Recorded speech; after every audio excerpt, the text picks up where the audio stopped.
গোৱালপাৰাৰ সোণাপুৰত ম্যাদী পট্টা ভূমিত উচ্ছেদৰ জাননী উদ্বিগ্ন প্ৰায় 40 পৰিয়াল। গোৱালপাৰা জিলাৰ সোণাপুৰ অঞ্চলত ম্যাদী পট্টা ভূমিত বসবাস কৰি থকা প্ৰায় 40টা পৰিয়াললৈ উচ্ছেদৰ জাননী প্ৰদান কৰিছে গোৱালপাৰা বন বিভাগে। বন বিভাগৰ এই পদক্ষেপে অঞ্চলটো তীব্ৰ চাঞ্চল্য আৰু উদ্বেগৰ সৃষ্টি কৰিছে। জানিব পৰা মতে বন বিভাগে আজি সংশ্লিষ্ট পৰিয়ালসমূহক 15 দিনৰ ভিতৰত নিজৰ ঘৰ দুৱাৰ খালী কৰিবলৈ নিৰ্দেশ দিয়ে। উচ্ছেদৰ জাননী লাভ কৰাৰ পিছতেই পৰিয়ালসমূহৰ মাজত আতংকময় পৰিস্থিতিৰ সৃষ্টি হয়। স্থানীয় ৰাইজে দাবী কৰা মতে তেওঁলোক 1960 চনৰ পৰাই ম্যাদী পট্টা ভূমিত বৈধভাৱে বসবাস কৰি আহিছে। কিন্তু এতিয়া সেই ভূমিকে দহিকতা সংৰক্ষিত বনাঞ্চলৰ অন্তৰ্গত বুলি উল্লেখ কৰি উচ্ছেদৰ জাননী প্ৰদান কৰা হৈছে বুলি অভিযোগ উত্থাপন কৰিছে। স্থানীয় লোকসকলে কয় যে উচ্ছেদৰ পূৰ্বে চৰকাৰ বা বন বিভাগে বিকল্প বাসস্থান আৰু উপযুক্ত ক্ষতিপূৰণৰ ব্যৱস্থা কৰিব লাগে। অন্যথা পৰিয়ালসমূহে তীব্ৰ সমস্যাৰ সন্মুখীন হ'ব লাগিব বুলি তেওঁলোকে আশংকা প্ৰকাশ কৰিছে।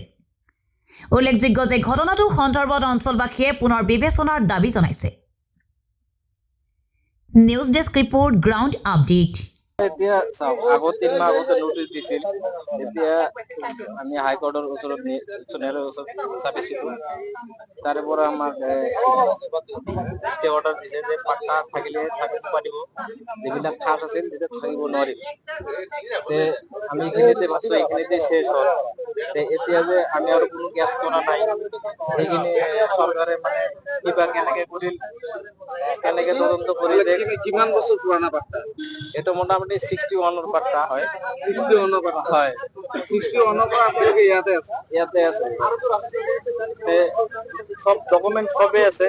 এতিয়া মানে আমাৰ খালি হেৰিটো নাই যে খতিয়ানটো যিটো মানে অৰিজিনেলটো মানে কিমান ডেটৰ পৰা আহে, সেইটো আমি চাৰ্কেলত ওলাব গৈছিলোঁ, তেতিয়া নেদে, সব বোলে পুৰব মাৰি থৈ দিছে।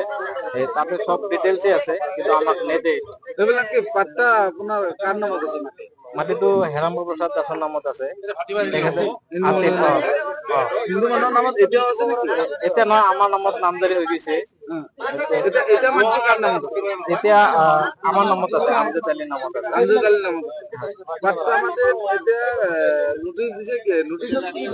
নোটিছত এতিয়া দিছে মানে কেঞ্চেল কৰা হৈছে বুলি কৈছে। কেঞ্চেল কেনেকে কৰিল আমাক একো কোৱা নাই। কোনো মানে সেনেকা চাৰ্ভে কৰা নাই বা হিয়াৰিঙো কৰা নাই, মাতা নাই যে পাট্টাটো কেঞ্চেল হ'ল বুলি। আজি হঠাৎ কৰি আহি মানে এনেকুৱা ডেট দিছে যে 15 দিনৰ ভিতৰত খালী কৰিব লাগিব। এতিয়া ৰোজা আছোতে ফৰেষ্ট ডিপাৰ্টমেণ্টৰ পৰা দিছে। হয়, ফৰেষ্ট ডিপাৰ্টমেণ্টৰ পৰা দিছে। এতিয়া কি কৰিব? এতিয়া চৰকাৰৰ এইটোৱে মানে আপত্তি যে আমাক যদি পাট্টা মাটি যদি উঠায়, তেনেহলে ক'তো আমাক সংস্থাপন দিব লাগিব।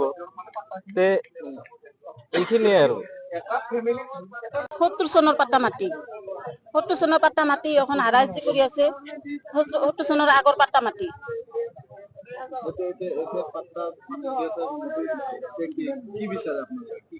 আমাক লাগে, আমাৰ ঘৰ বাৰী ৰাখবা লাগে। আমাৰ এইটাই ঘৰ বাৰী এখন আমাক ভাঙবা দিবা নালাগে।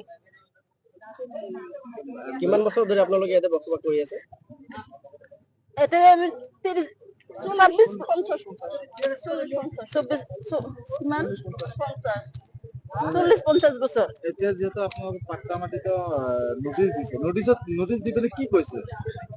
আৰু এটা মানুহৰ নোটিছ একজনৰ আহে, এটা ঘৰৰ মানুহ 4-5জনৰ নোটিছ আহে নেকি? চবৰে ঘৰত গোটেই পৰিয়ালৰ নোটিছ আহি আছে, গোটেই নামৰে নোটিছ আহি আছে। এটা পৰিয়ালত এটা নোটিছ আহিব, গোটেইকেইটা পৰিয়ালৰ নোটিছ নাহে না। তেওঁলোকে নোটিছ দিছে, কি কৈছে? নোটিছ দি পেলাই আপোনালোকে কি কৈছে? নোটিছত কি লিখা আছে? নোটিছত পঢ়ি কেনে শুনাইছে আপোনালোকক? নাই শুনা, শুনা নাই। হয়, আজি যিখিনি হয়তো জানিব পাৰিলো বা আমাৰ হয়তো বন বিভাগৰ মানুহ আহিলে আমাৰ ইয়াৰে কেইঘৰ মানুহক মানে নটিচ চাৰ্ভ কৰিলে যে যিখিনি পাট্টা মাটি আছে তেওঁলোকৰ পাট্টা মাটিখিনি হয়তো কৰ্তন কৰা হ'ব আৰু তেওঁলোকক 15 দিনৰ সময়সীমা দিছে যে ইয়াৰ ভিতৰত 15 দিনৰ ভিতৰত ইয়াৰ পৰা ঘৰ ভাঙি আঁতৰ হৈ যাব লাগে।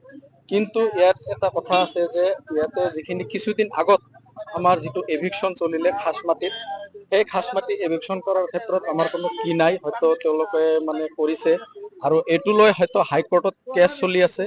এতিয়ালৈকে কেছটো মীমাংসা হোৱা নাই আৰু বৰ্তমান যিটো দিছে কিন্তু আমি জানিব পৰা মতে বা মোৰ হাতত যিখিনি তথ্য আছে একচুৱেলি এই মাটিটো 1961 পাট্টা আৰু আপোনাৰ ৰিজাৰ্ভ ফৰেষ্ট হৈছে 1973 কিন্তু 1973 ৰিজাৰ্ভ ফৰেষ্ট হোৱাৰ পিছত ৰিজাৰ্ভ ফৰেষ্ট হোৱাৰ আগত 1969 আৰু 1961 1959ত যদি পাট্টা আছিলে তেতিয়াহ'লে তেওঁলোকে কেনেকে ৰিজাৰ্ভ ফৰেষ্ট ঘোষণা কৰিলে তাৰপিছত যদিও তেওঁলোকে ৰিজাৰ্ভ ফৰেষ্ট ঘোষণা কৰিলে এই এলেকাৰ মানুহ কোনেও গম নাপায় ইয়াত বসবাস কৰি আছে 50-60-70 বছৰ ধৰি বসবাস কৰি আছে তেওঁলোকে একো গম পোৱা নাছিলে কিন্তু আজি যিটো এভিকশ্যনৰ হয়তো নোটিছ খাজনা দি আছিলে খাজনা আছে তেওঁলোকৰ লেণ্ড ৰেকৰ্ড আছে আপোনাৰ জুমাবন্দী আছে চিটা কপি আছে লাষ্ট খাজনা কেতিয়া দিছিলে লাষ্ট এই লেটেষ্ট আপোনাৰ এতিয়াও খাজনা ৰানিং হৈ আছে যেতিয়া আপোনাৰ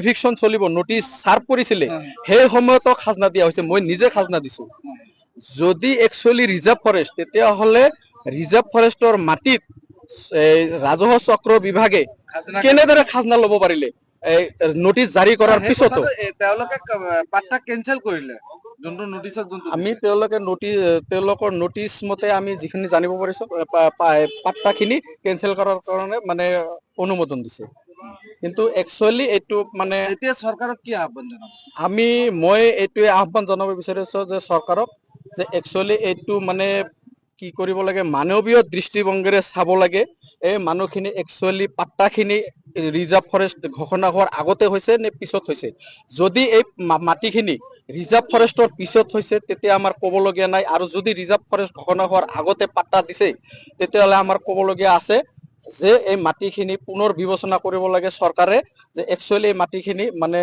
আমি এই মানুহখিনিক এটা মানে ব্যৱস্থা কৰিব লাগে যে এই মানুহখিনিক আমি পুনৰ সংস্থাপনৰ ব্যৱস্থা কৰিব লাগে